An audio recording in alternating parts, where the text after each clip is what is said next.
Okay, I think that's... Any questions at all? Is there any comments? Well, it sounds like to me we all need to become a bookmaker.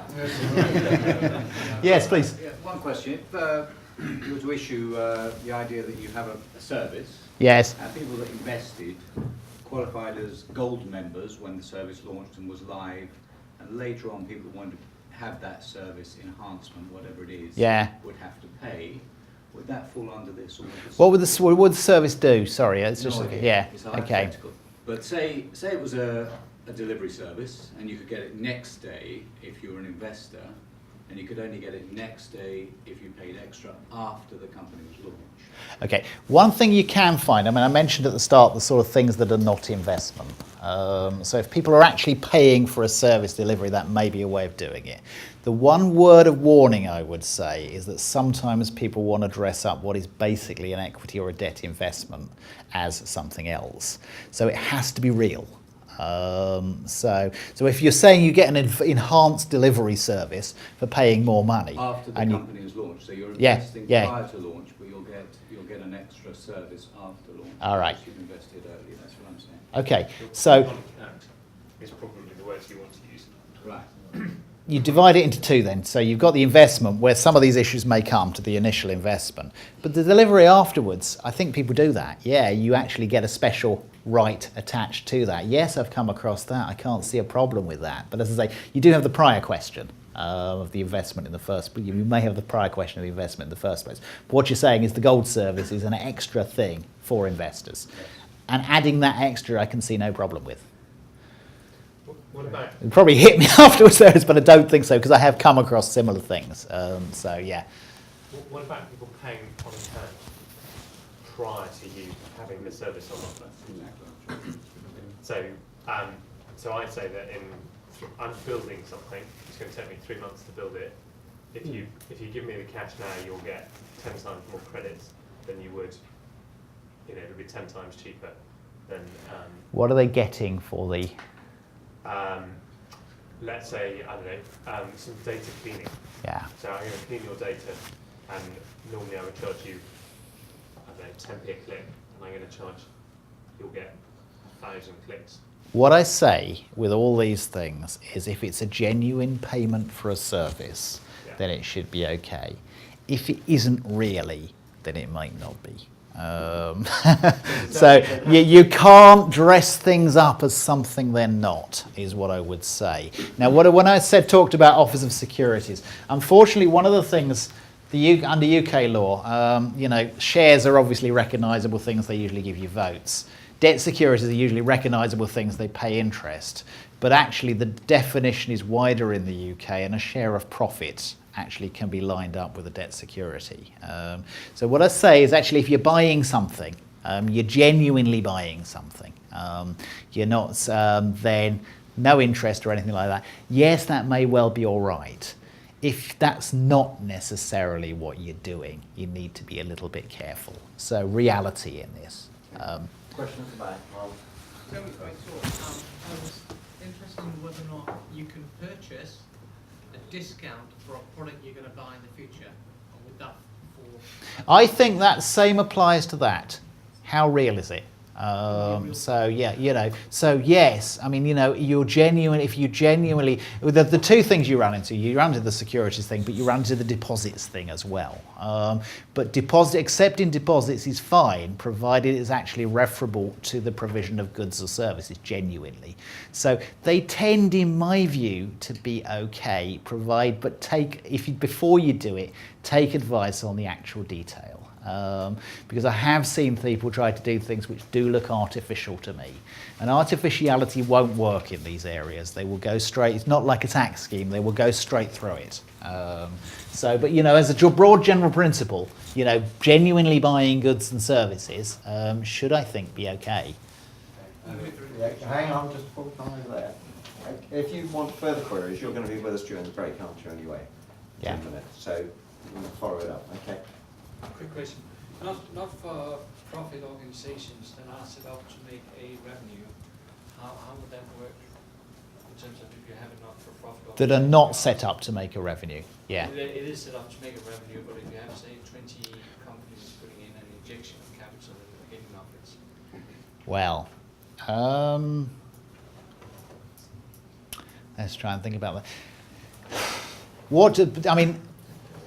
It does depend. You see, there's no automatic carve out for not-for-profit. So you have to say that. But what are the people getting back? Is it investment? Is it donation? Is it participation? As a donation and Yeah. participation. Okay, because there's less likely to be a problem with donation. As I say, it's investment. Now, again, some not-for-profit organisations fall into some certain categories. I gave industrial co-ops, which are industrial and provident societies, but they don't tend to pay any money back. They tend to take the money and they tend to provide something through it. But they Yeah. wouldn't have a say in the setup, if that makes sense. Okay, In terms of a co-op, I would expect. but they don't get a return either, do they, from what you're saying? Yeah. Okay, as I say, I think the problem tends to come with investment for return. So, I mean, I think the general philosophy is you can give your money away as much as you like. I like that. So, There are a couple, yeah. yeah, please. Tony, I've got interest here, I'm an RFA, but one thing Right. you haven't mentioned, which is very important from people giving, regulated people giving financial advice, is are they handling clients' money? Absolutely right, Or yeah, Do you want to yeah. expand on that a bit? Okay, well, the actual handling of clients' money, I mean, it comes into two. As an IFA, you need special permission to handle clients' money, or you can't.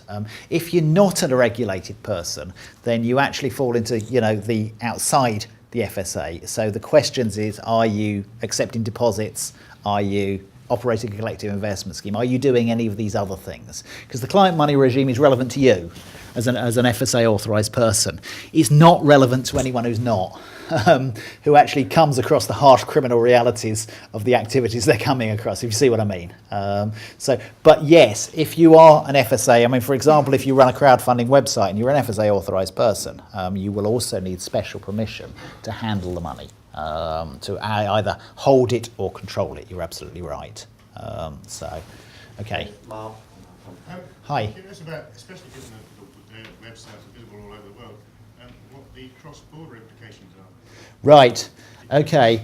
They are almost Kind in. of expertise in London is sought by people from all over the world. Yeah. They might be sourcing funds in America to invest in Kazakhstan. And the other way around. And the other way around. And actually, because there are quite a few crowdfunding sites who are coming into the UK, and to some extent disregarding some of this stuff, taking a view on it.